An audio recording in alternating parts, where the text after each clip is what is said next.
tey ñu ñëwoon rek pour tënk li nga xamee ne bi nii kuréel gi nga xam ni ci la cadre yu Pastef nekk ci baatu Pastef ñu ñëwoon tey pour wax suñu naqar ak suñu métit ci li nga xam ne moo fi xew muy wàllu mbënd mi. dëgg la Sénégal yàgg na dund ay jafe-jafe mais dafa am jafe-jafe yoo xam ne bu ñu koy xool day mel ni ñi jiite réew mi ñoom dañ cee am intérêt moo tax métit googu ñu seetlu ci biir quartier yi muy métit boo xamee ne bi nii tey boo duggee ci banlieue bi li lay gën a frappé ci wàllu inondation yi mooy doo gisati sax armée lu ñu mën a suul ay nit. loolu lu doy waar la dëkk boo xam ne bu nit génnee àdduna dañuy wër fu ñu koy dugal ndax armée yëpp fees nañ soo demee ci marché yi wala nga dem ci hôpital yi wala nga dem ci jumaa yi daanaka amul fu ñu mën a jullee amul fu ñu mën a fajoo. soo duggee ci biir kër yi am na ñoo xam ne dañuy tooj seeni lal pour mën a fanaan ci kaw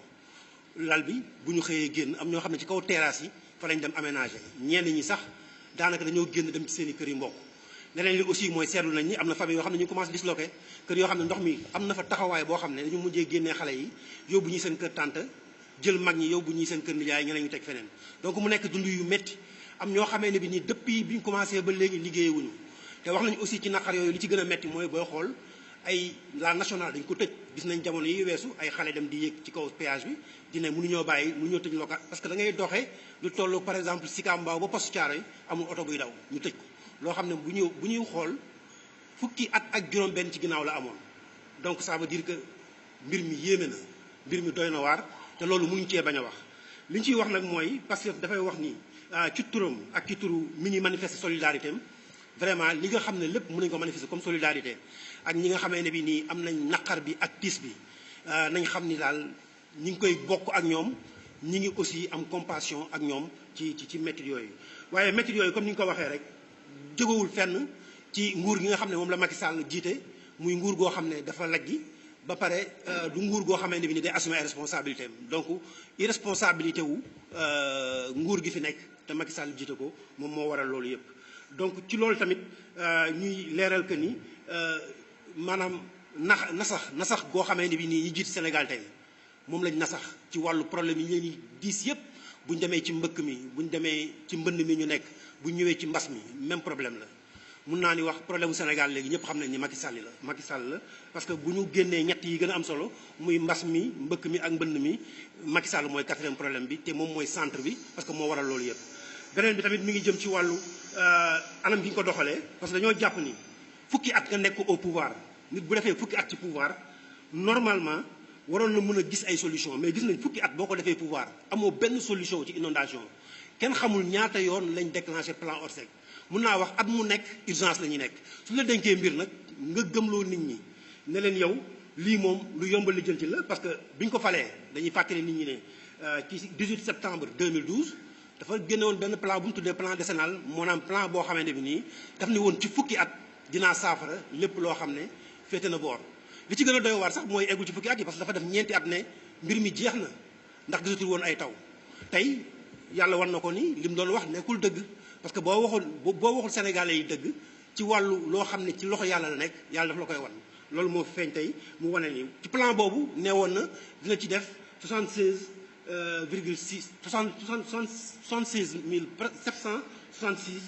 milliards juróom-ñaar téeméer ak juróom-benn fukk ak juróom-benn milliards loolu lu bari la loo waxoon na ciy def. bi ñu demee ba tey ñi ngi ci presque ñi ngi ci juróom-ñeenti at pratiquement benn at moo ci des mën naa xamat lu at sax ay weer ci des liñ ñu indil bi ñu yónnee ñi nga xam ne ñoom ñoo nekkoon ci assemblée bi nga xam ne dañu demoon fa rek pour dem document boo xamee ne bi nii dina ko mën a wax ni yow rek yaa fi nekk lépp baax na loolu lañu ko gëmloo woon daaw. loolu wane na ni ñoom 511 presque milliards lañ ci def xaalis bi ci def moom lañ leen laaj fan lañ ko def parce que tamit alal ju toll noonu mënoo koo jël yéene ko wax naa ni sax alal ji bëri na mais bëriwul parce que foo mën a defee ci ab terre 1500 milliards ci loo xam ne tolluwul sax ci ñaari at nga mën a jël soxla yi nit ñi am yëpp ci wàllu mbënd mi nga ne leen ci 766 milliards laa leen yemale loolu dañuy xam ne amoo respect ci population yi nga xam ne ñoom nga ko séqal te inondation yi dafa yaatu tey boo demee Touba boo demee Diourbel boo ñëwee Dakar boo demee Mbour foo dem boo demee Saint-Louis boo demee Ziguinchor foo dem presque inondation yi mi ngi fa Tamba bàyyiwul fenn donc ñu wax ni alal jooju yées na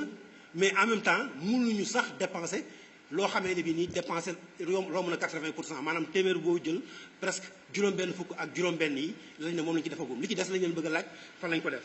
beneen bi nag mi ngi jëm aussi ci li nga xam ne en 2016 waxoon na ko ginnaaw moom nee woon na inondation yi jeex na te yaakaar naa ni sénégalais yi mën nañu xoolal seen bopp parce que assemblée boobu mu jëloon yaakaar nañ ñoom dañ koy defal loo xam ne mën nañ nasaxal nit ñi wane nañ ni affaire inondation dafa am lu bëri lu koy régler du benn secteur kese dafa am ay ouvrage yoo war a defar nit ñi da nga leen war a aménager ay espace pour ñu dëkk fa da nga war a defar aussi ay études yoo xam ne di nga xam ci wàllu climat wala ci wàllu zone yi nga xam ne kenn waru faa dëkk nan la tëddee ak yooyu te ñoom bi ñu ko xaymaa gis nañ ni ci wàllu dëkkuwaay yi ñu waroon defar muy wàllu restructuration créer aménagement ñun loolu lañ gëm que aménagement lu ci am solo la jàppoon nañ ni téeméer boo jël fukki poñ ak benn kese la ci avancé woon te defoon na déjà juróom-ñetti ak plan bi kon bu waxee ni plan bi rek la inondation yi kon day nax boppam kon loolu moom moo ko indi jafe-jafe bi bu dee Kër Massar la Kër Massar dafa xaw a doy waar parce que daaw moom moo fa demal boppam nee na yow day nax askan bi ne leen dinaa régler inondation yi parce que dinaa leen def département ñun dañoo jàpp que ni bu fekkoon ni am préfet wala am sous préfet mooy tax inondation dañ kon yaakaar naa inondation du am fenn ci àddina parce que gisaguñu bokk wala su fekkee am na Sénégalais bu gis benn dëkk bu am inondation te amul préfet wala amul maire gisuñu ko donc su fekkee ci cadre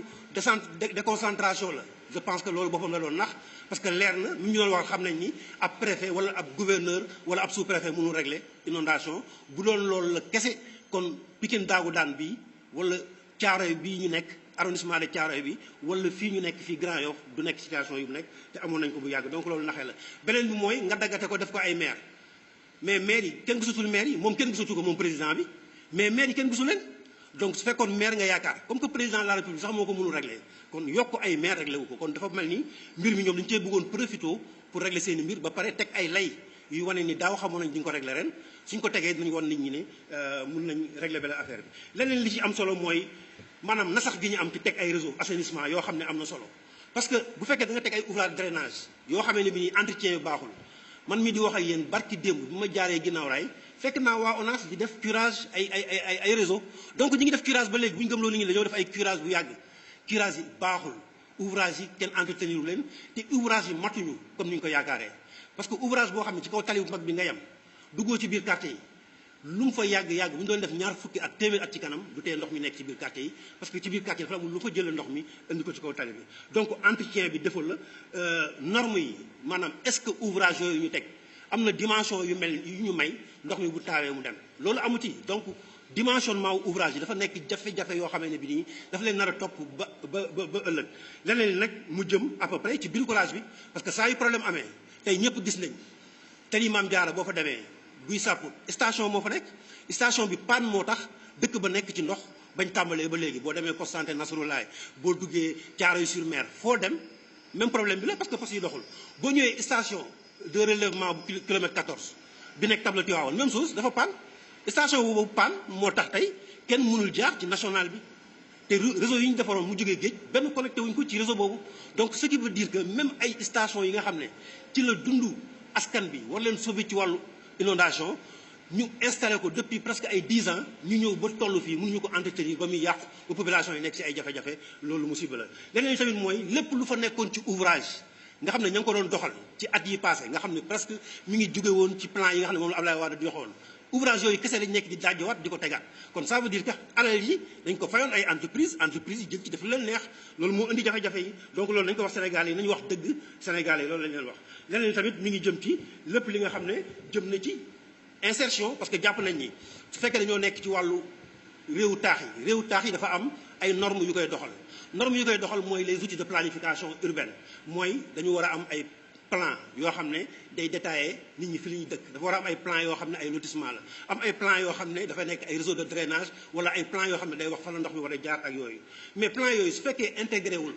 risques yi nga xam ne dañu koy am mooy ndox mi yéeg ak di wàcc problème la te gis nañ ni amul benn plan Sénégal ci wàllu réewu taax yi li koy doxal muy plan d'urbanisme yi yoo xam ne intégré na les réductions des risques et catastrophes te loolu limite bu mag la ci liggéey bi te ñi ngi wax Sénégalais yi ne leen ñi leen jiite planification sax mënuñu ko donc bu leen waxee mën nañu régler problème bi dañuy nax seen bopp beneen bi mooy lépp lu jëm ci wàllu organisation yi parce que dañoo jàpp ni wàllu inondation approche bassin versant la tubaab bi mu ñëwee defar Dakar dafa jël fi gën a kawe muy fi raay yi jaar di nga dégg fu nekk taana ba mu des raay yi nekk fii raay yi nga xam ne ñoom ñoo romb ñoom ñoo génn Dakar moo nekkoon ligne de crête bi mu am ñaari bassin versant mu am benn pente bu jógee ci raay yi ñëw ci géej bi nga xam ne mooy géeju Caaroy géej am beneen pente bu fa jógee dem lak wuy jëm ci géej gi nekk Malika ñaari pente yooyu la ñu am mais si ñaari pente yooyu su fekkee ni yow ci approche versant boobu lañ ci dugal benn terre boo xam ne faalewul approche bassin versant bi nga dugal ci benn autoroute à péage boo xam ne faalewul approche versant te pourtant autoroute bi aar nga ko yëkkati nga ko ba nga xam ne ndox mi mënu faa yéeg nga bàyyi ndox mi ak population yi terre bi protégé nga ko ba nga xam ne bi nii mënatul ndox mi doon jógee Yeumbeul Sud par exemple li génn Diamaguène Sicap Mbao jaar Thiaroye-sur-Mer dem ci géej gi mënatul a dem kon yow yaa sànq askan bi ndax ay investissement yoo xam ne ay nit ñu nekk bitim réew nga xam ne ñoo la tax a jóg yow Sénégal yi taxuñu laa jóg ñoom nga nekkoon di liggéeyal ba indi gàllankoor yooyu ci kaw Sénégalais yi beneen bi nag mooy lépp li nga xamee ne bi nii tey jii bu ñuy xool bu ñu koy réglé mooy ñoom ñoo ne dañuy def la territorialisation des politiques publiques loolu la ñu wax mais loolu mënoo koo wax lu mel ni assainissement lu mel ni hydraulique nga xam ne tey moom mooy configurer pratiquement lu ñuy wax le mécanisme de gestion des inondations lépp nga jël ko joxoo dara collectivité locale yi tey collectivité locale yi benn point la ñu am muy li ñuy wax la police municipale nga xam ne foofu may nañ leen possibilité un peu ñuy def prévention sur les inondations ou prévention sur les épidémies mais à part ça amuñu ci benn taxawaay boo xam ne may nañ leen ko et pourtant ñoom la ñuy mbubboo lu ci ëpp pour justifier que ni liggéey bi baaxul alors que investissement yi ñoom ñoo ñëwul parce que ils ont préféré faire autre chose beneen bi muy la mauvaise gouvernance ñëpp xam nañ wàllu mbuxum ak sàcc xaalis ak rawale ak randal ak toppale xaalis loolu la gouvernement Macky Sall nekk ci seen deret noonu la ñuy doxee noonu la ñuy xalaatee noonu la ñuy fonctionner te loolu nag li ci gën a métti mooy dafay bàyyiwul secteur bi gën a sensible mu secteur assainissement ak lépp lu jëm ci wàllu inondation parce que damay wax chaque fois que ni suñuy wax assainissement mooy programme yi nga xamee ne bi nii dafa jëm pour fexe dëkk bi set suñuy wax dëkk bi set mooy ndox yi nga xam ne dañuy jógee ci taw yi mooy ndox yi nga xam ne dañuy jógee ci foos yi mais tey bu ñuy xool boo déggee nit ne ko fukki at dinaa yóbbu ndox yi yóbbu sa taw waaye danga may mayaat su ma paree fukki at yooyu ma doog a xalaataat ndox yi yóbbu say ndoxu douce nan laa koy gérer ça veut dire que ñii pare wuñu pour régler problème bi dañ koo bàyyi en entier parce que nit lu koy gën a tënk bokk na ci mu soxla boppam am ay besoins naturels war ko def su fekkee mënu koo def ba am fu mu ko defee ba ndox mi sax bu ñëwee seen fossé dañuy fees ba leen topp donc loolu jafe-jafe la te gis nañ ko ci internet bi gis nañ ko ci réseaux sociaux yi gis nañ nit ñi ni ñuy ñaxtoo métit boobu donc moom la ñuy wax ni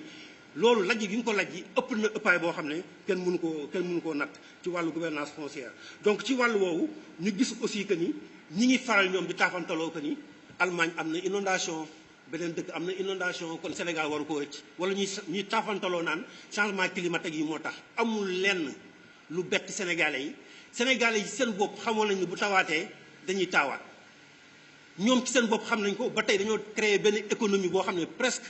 booy xool déclenché plan Orsec mbëkk bi muy def si ñoom ñoo xam ne am nañ ay marché yu war a gagné ak nangam da ngay dem sax ba gars yi dañuy prédisposer le matériel toog di xaar taw bi ñëw kon kay kooku amatul mbetteel te bu ñuy wax aléa moo xam ne loolu da laa bett wala anam gi muy ñëwee mënoo koo prévoir wala bu ñëwee ni muy ñëwee mënoo koo xam aujourd'hui am nañu ay moyens nattukaay yu ANACIM yor yoo xam ne xam nañ quantité yi xam nañ ñi muy ñëwee xam nañ lépp donc dara bettuñu li fi nekk kay mooy bëgg a nëq Sénégalais yi ci situation boo xamee ne bi nii bu metti la bu déplorable boo xam ne ëllëg peut-être que boo indee ñaar téeméer wala ñetti téeméer ngi daw topp la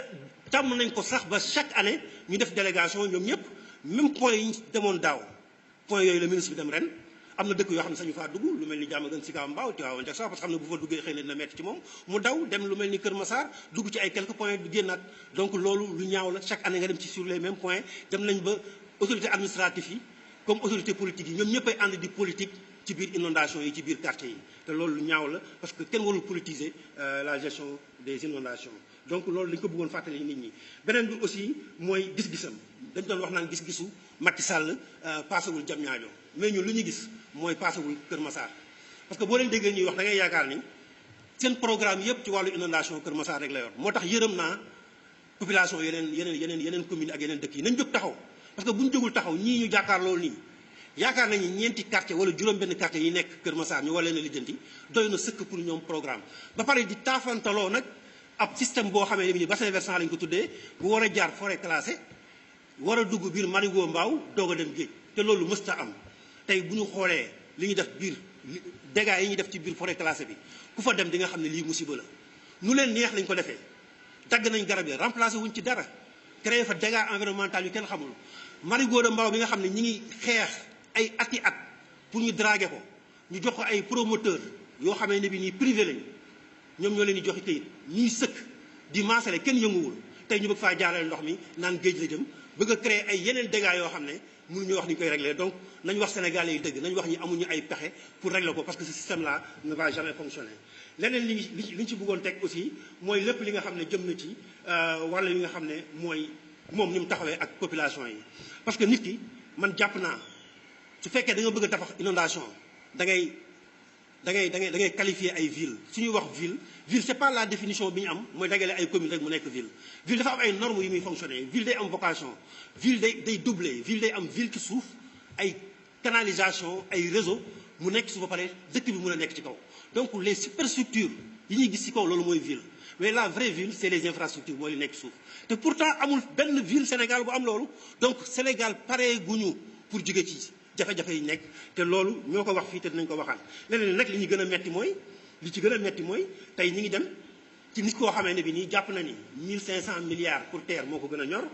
moom jàpp na ni jënd avion bu 60 milliards moo ko gën a ñor jàpp na ni jënd benn bateau bu ndaw ba muy doxantoo bu 7 milliards moom moo ko gën a ñor que jafe-jafe askan bi parce que tey jii ci ay yoon yu baax lay dox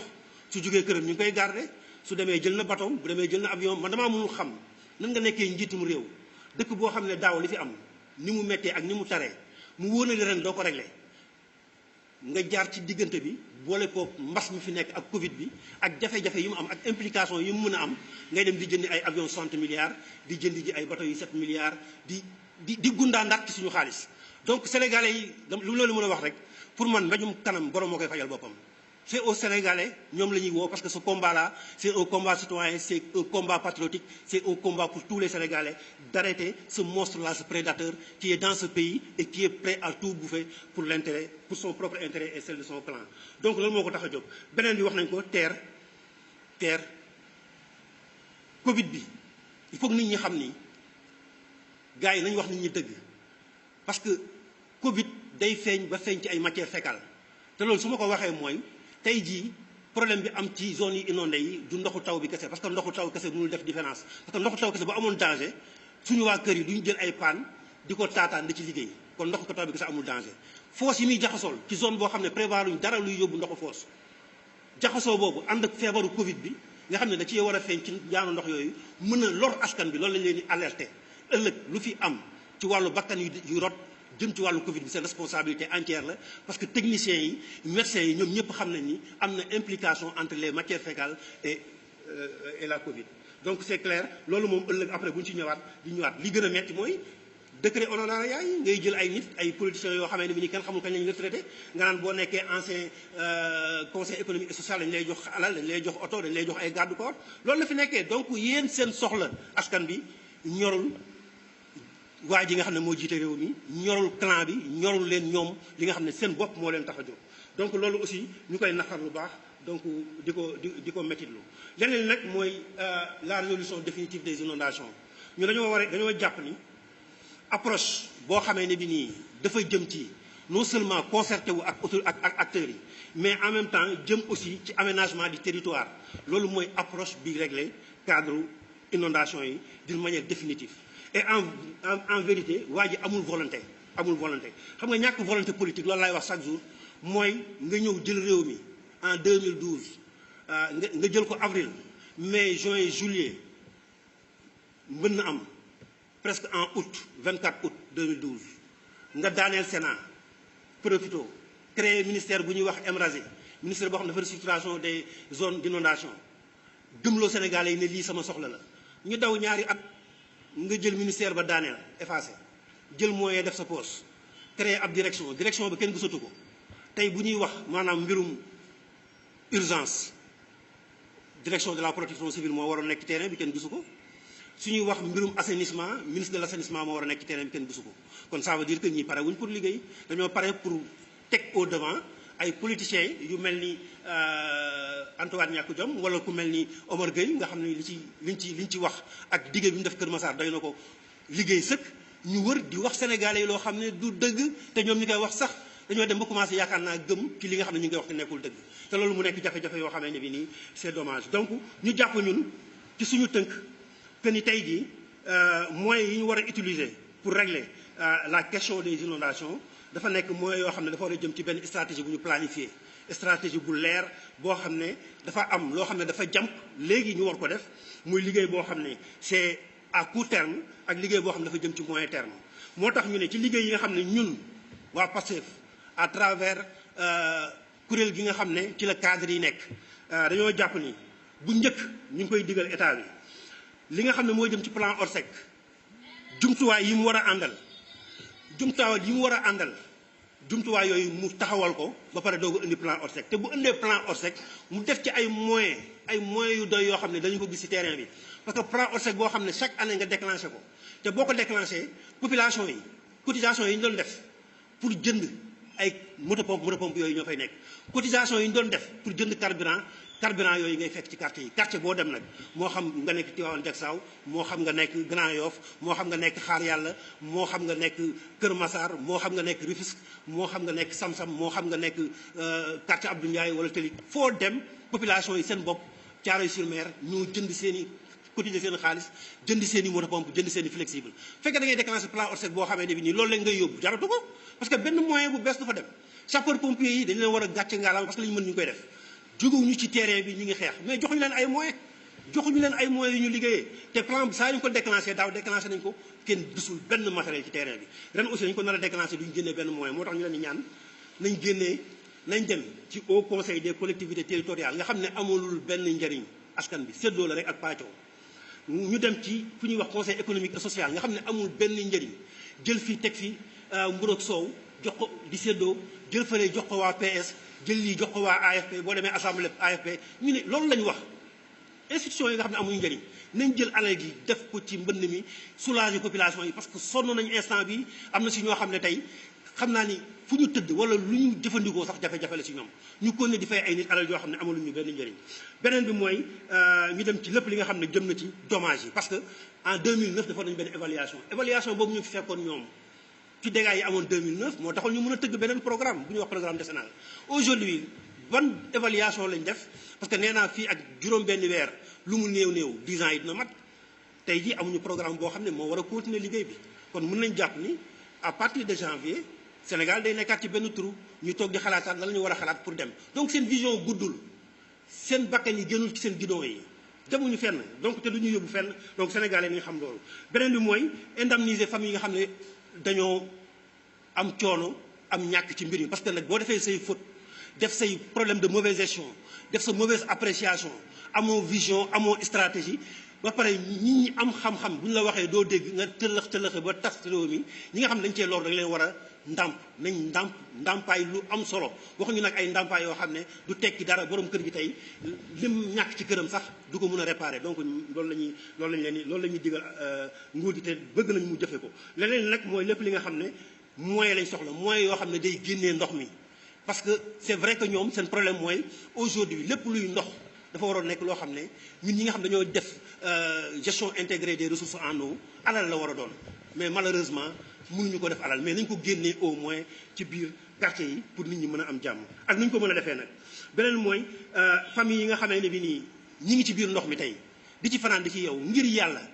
dañ leen demander état bi loolu amul condition nañ seppi nit ñi ci biir ndox mi teg leen ci bërëb yoo xamee ne bi nii dinañ mën a muccal seen wér-gi-yaram muccal seen bopp ba nga xam ni loraange du leen ci fekk. te loolu seen responsabilité lu ci dal nit nag ñoom nañ ko engagé ci seen responsabilité. beneen partie bi mi ngi jëm ci audit wax nañ ni mënoo am plan boo xam ne doo ko audité plan décennal de lutte contre les inondations il nous avait promis 2 choses yu koy accompagner benn bi moo doon benn matrice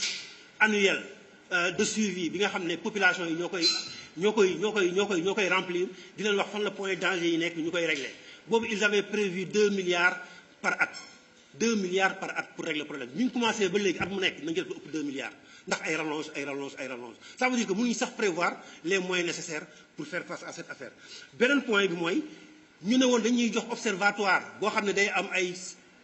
journalistes am ay acteurs de la société civile am opposition am acteurs yëpp ñu toog ci di xayma fukki at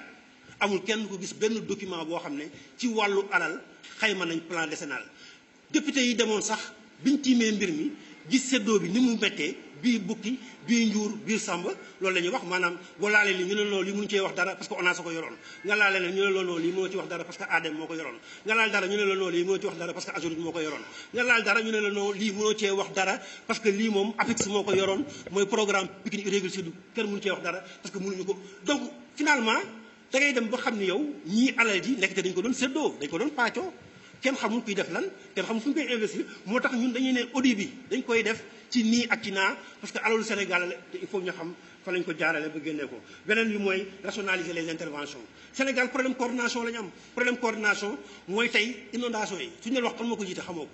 suñu déclenché plan Orsec coussin bi mooy dem taxaw ci kanam toog ci siège bi tiim leen seen picc bi mooy dem toog ci kanam bu ñu waxee problème assainissement ñëpp daw jugandoo ministère bi yor collectivité locale daw jóg ministre bi yor assainissement daw jóg ministre bi yor urbanisme daw jóg ñoom sax xamuñu fa la ñuy jaar pour régler problème bi te loolu nag war nañu ko régler ñu am benn leadership boo xam ni moom mooy gérer la question des inondations assumer responsabilité am di gérer cohérence intervention yi parce que la ngay def bu amul cohérence soo bëggee gëmloo nit ñi ne di nga ko faj da ngay nax sa bopp mais fajoo dara da ngay nax rek sa bopp leneen nag mi ngi jëm aussi ci lépp li nga xam ne jëm na ci mesures yi nga xam ne dañu ko bëgg a tëral muy loo xam ne su weesoo li jàmp lii nga xam ne dañu leen laaj cohérence bi ak moyens yooyu ñu def ko léegi ci taxawaay maanaam léegi nii ñu gisee seen biir jël ci ay matuwaay parce que gisee nañ def nañ conseil présidentiel waxuñu fa dara dañ doon wax 2012 ba léegi la ñuy wax te sax la ñuy wax dañ doon wax 2012 li ma ci gën a metti di ko wax ba léegi mooy benn document boo xam ne mi ngi tuddoon stratégie de réduction définitive des inondations nga xam ne Abdoulaye Wade moo ko fi bàyyi woon moom lañ jël yokk ci 4 points juróom benn point la woon muy 10 points ci loolu lañ sukkandiku te ñeenti points yañ ca yokk rus naa sax wax lañ ca boole te kon ñi mooy ñu ngi diñ dem maintenant ci à long terme jàpp nañ ni aménagement du territoire bi nga xamee ne bi nii acteurs yi ñun spécialistes yi ci liggéey yëpp nga xam ne loolu moo suñu liggéey tëgg nañ ab plan boo xamee ne bi nii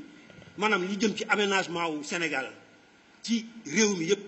taxawal nañ ko loolu la ñu wax nañ ko mettre en application ak loi d'orientation bi mu àndal parce que tamit mënuñu chaque fois ñu génnee ay plan duñ ko appliquer ba plan ya daanu ñu démarré waat ay études yoo xam ne bala moo jeex sax xëy na dépassé période bi nga xam ne moom la plan bi waroon a dox donc loolu mu nekk jafe-jafe yoo xamee ne bi nii ñun ñu ngi leen di digal plan boobu nañ ci gaaw taxaw ndax plan la boo xam ne techniciens yi patriotes yi nekk ci biir administration bi ñoom ñoo ko liggéey ànd kook ñi nga xam ne ñëpp seen xel xarañ nañ ci bu seen document mu Sénégal la nañ ko mettre en œuvre moo gën ñuy nekk fii di ñu indil gis-gis boo xam ne te dinaa ci profité di wax parce que yàgg na wax depuis tous ces programmes que ni y a que les pôles de développement moo mën a désengorger Dakar y a que les pôles de développement qui sont source de réduction de beaucoup de mal yi nga xam moo yoo xam ne ñi ngi am fii ci biir Ndakaaru te loolu dañ ciy taxaw ba léegi beneen bi mooy la planification urbaine dëgg-dëgg su fekkee da ngaa yor ay ville te yow jumtukaay yi ñu la jox yépp ci wàllu ville doxaloo ci dara kañ ngeen gëj a dégg ci biir Ndakaaru wala ci biir région yi ñu wax ne ñi ngi monter ZAC zagu Thiès baa ngi nee presque fees na déggaatoo beneen ZAC de Mbao mi ngi fii loolu mooy outil la woon bokk outil la woon yoo xam ne dañuy permettre ñu anticiper mën a dox les programmes de restructuration y a une restructuration qui est partie de Dalifort ba léegi boo demee su lu woon projet bi Dalifort malgré la restructuration ci biir ndox mi la ñuy nekk beneen bi mi ngi jëm ci restructuration quartier Sam-Sam bu jàmm gën soo fa demee mbedd yi ñu restructuré woon ak ñu fayoon seen droit de superficie yëpp tey ñu ngi ci biir ndox mi am nañu soo xam ne sax dañu leen a mujjee seppi parce que dañu def ay station de pompage ci seen i kër pour yóbbu leen donc échec la peut-être que mën nañu wax avancée bi ci amoon mooy restructuration bi ñu defoon Pikine bi nekk Saint-Louis ak li ñu defoon Richard Toll mais modèle yooyu nga xam ne tàmbali nañ ko ba pare nañ ci def ay moyens ñu restructurer dëkk bi loolu mooy outil de planification urbaine mooy nga fekk ñu taxaw ba pare nga def benn opération chirurgicale génnee yoon yoo xam ne di nga assainir dëkk bi sécuriser ko pare may nit ñi anam goo xam ne danañ nooyi te loolu dañ cee sooxe Thiaroye-sur-Mer il a fallu que jamono yële passé ñuy yuuxu pour ñu mun leen doog a dégg donc loolu mënut a wéy te loolu dañu leen di digal ni sur les solutions à long terme c'est les solutions xam nañ ko te nañ ko jëfee parce que duñ ci ñëwaat te bu ñu nappiwul duñ taxaw di leen ko wax beneen bi mooy les règles d'urbanisme mënoo bàyyi nit ñi ñuy dëkk zone yoo xam ne mënoo yor état am manque de responsabilité boo xam ne yow sa bopp da ngay jël ay promoteur di leen jox ay këyit ñuy dem di aménager ci zone yoo xam ne dafa am ndox ñëpp xam nañ ni boo jugee ICS di dem Petit Mbao gis nañ côté boobu li fa nekkoon ci ndox ay entreprise lañ jox ñu sëkk ndox mi ba ndox mi tey bu tawee mooy nangu national bi loolu moo fi nekk foo dem loolu la soo demee ci yoonu ndox yi ñu ngi naan diggante Kër Massar xaw ma ak forêt classée dafa am ay promoteurs yu fa aménagé xam nañ leen lan la ñuy xaar pour régler loolu donc état bu amul responsabilité boo ko tegee sa kanam naqar ci naqar ngay dëkk donc sénégalais yi nañ jóg ñu jëlee fi ñii ci anam gu gën a gaaw parce que li ñuy def nii du dem de seen intérêt moo leen tax a jóg nañ ko wax di ko waxaat nag beneen bi mooy lépp li nga xam ne dafa jëm ci priorité yi nga xam ne mi ngi jëm ci réalisation des systèmes de drainage donc système yi dañu wax ñun il faut ñu régler les problèmes d'une manière globale mënoo dugg ci ab dëkk boo xamee ne bi nii ay junni nit concentration bi kenn xamul nu mu toll ñëpp nga mettre leen ci assainissement autonome maanaam ne leen ay fosse ngeen yor mais seen i mbedd yi dama koy gas ci nappe boo xam ne kenn xamul nu mu toll nañ defar ay réseau yoo xam ne day yóbbu ndoxu duus yi di yóbbu ndoxu taw yi une fois pour toutes ñu régler problème bi définitivement on ne va pas différer on ne va pas accepter ils ont déjà différé 9 ans quand même il faut qu'ils s'arrêtent un peu évaluer xam ne yoon bi ñu jël baaxul ñu dellu si waat régler mbir yu ngir yàlla parce que li leen fi dese bëriwul mais li leen fi dese war nañ cee mën a jëf au moins benn wala ñaari jëf yu baax yoo xam ne ëllëg nañ leen ko xoolee parce que sorti par la petite porte moom loolu moo leen yot te loolu lu nar a metti la ci seen i mbir beneen bi mooy xam nga booy def lu mel ni TER wala ngay def lu mel ni autoroute à péage day am ay étude d'impact environnemental étude d'impact yooyu population yi xamuñu ko mais bu ñu gisoon li ci nekk am na fu bëri fu ñu waroon jaarale ay buntu yoo xam ne yoonu ndox la dana génn lu bëri mais non seulement nanguwuñu ko fësal mais nanguwuñu ko jëfe ñun dañu leen exiger à ce que infrastructure bu ñuy defati population yi si boppam lañ jël seen responsabilité infrastructure bu ñuy tegati ci seen zone bassin versant yooyu nañu xool lan la réclamer ko bu leeru seen yi ñëpp nañ ko taxawal ñu nit ñi ngi wax gouvernement bi na assumer responsabilité am parce que jàmm ñëpp a koy wër ñi ñuy teg nattu dañ ko war a wër mais ñiy tegaate nattu aussi ñoo ko war a gën a wër te jàmm nag yaakaar naa ci yoonu dëgg ak njub ci la mën a tegu te fi ñu tegu moom teguwul ci yoonu njub ab dëgg donc ci loolu yëpp Pastef à travers kuréel gi nga xam ne moo ëmb cadre yi di woote di woo patriotes yi fu ñu nekk yàgg nañu koo def yaakaar naa bi fi deret manqué ñëwoon nañ def ko ci don de sang yi yaakaar naa ne bi ñu gisee mbay mi commencé sooxee defoon nañu ay VAP bi ñu gisee njàng mi commencé sooxee defoon nañu ay cours de vacances tey dañ leen woowaat lépp lu waay am lépp lu waay mën def pour taxaw suñu mbokk yooyu nga xam ne ñu ngi ci biir mbënd mi tey maire yi daw nañ leen kenn gisatul sa maire ndax seen incapacité tey nguur gi seey na président bi yaakaar naa ni ku waxul ci Covid bi doo wax ci ku waxul ci mbas mi doo wax ci mbënd mi te xam naa ni sax sañoo wax ci mbëkk mi parce que tëj nga mën a def donc daw na làqatu ñoom ñëpp daw nañ làqatu seen responsabilité ñu ngi woo patriote ñu jël seen responsabilité parce que bu sa réew nekkee ci jafe-jafe patriote li ñuy xaar ci yow mooy nga jóg taxaw dëggal sa bopp taxawu askan bi donc li ñu am mu néew kën mu bëri nañ ko yóbbu mais buñ ci jógee aussi ñu woo Sénégalais yëpp vraiment problème bi metti na problème boo koy wax sax di ko dund dafay diis yow sax mi koy wax da ngay am jafe-jafe parce que da ngay xam nit ñi li ñuy dund ci biir ak mettit yeeg feebar yeeg lépp lu leen ci mën a fekk ñu ngi ñaan ñëpp ñu jóg taxaw ci parce que ñaanuñu yàlla feebar yu mel ni choléra judduwaat ci biir banlieue bi te bu ñu wala ñu judduwaat ci zone yi nga xam dañoo inondé moo xam muy Touba moo xam muy Kaffrine wala feneen parce que suñ ko seetaanee bu ñëwaatee li ñu jot a dund ci Covid bi doy na sëkk ba yeneen feebar war fee dund tey boo demee conjonctivite maanaam feebaru bët yi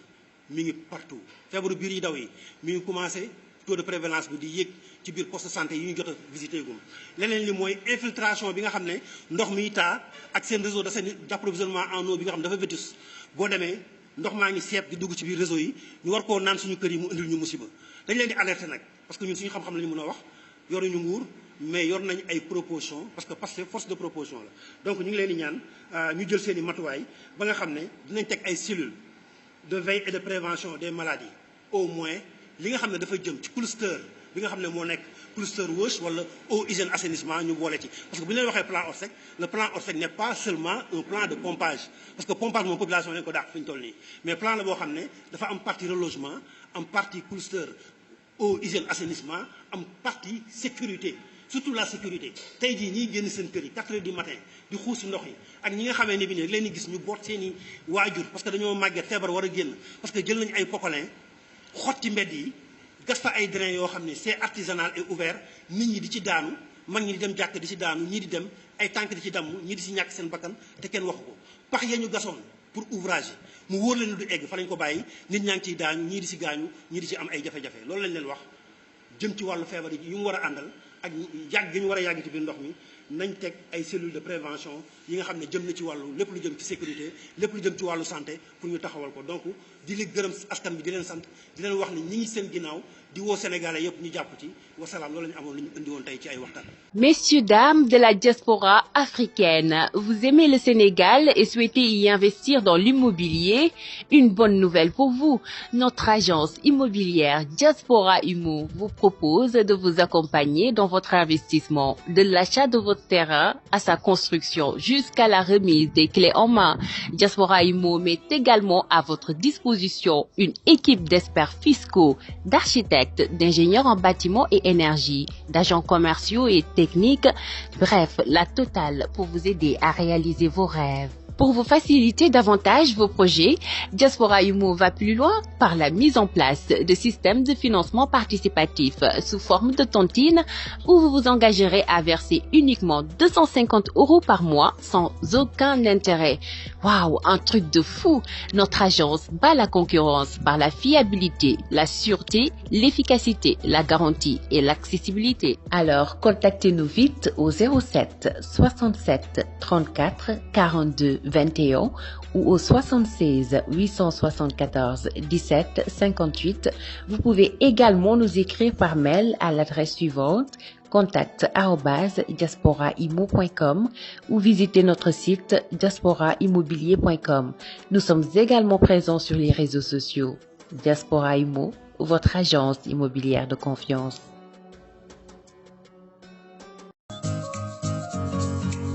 Vous êtes africain de la diaspora, du nouveau pour vous. Le site e-commerce www.robé.fr vous invite à découvrir ses produits textiles, bijoux, chaussures, sacs et tout autre accessoire qui vous reconnecte à votre culture. De plus, profitez de notre code de promotion Nawari et bénéficiez d'un service de livraison gratuit. Encore, 74% de nos produits sont livrés sous 8 jours seulement. Alors n'hésitez pas à passer vos commandes sur notre site www.robé.fr, notre numéro de téléphone 33 75 57 61 67 8, notre mail contact@robé.fr. Avec robé.fr,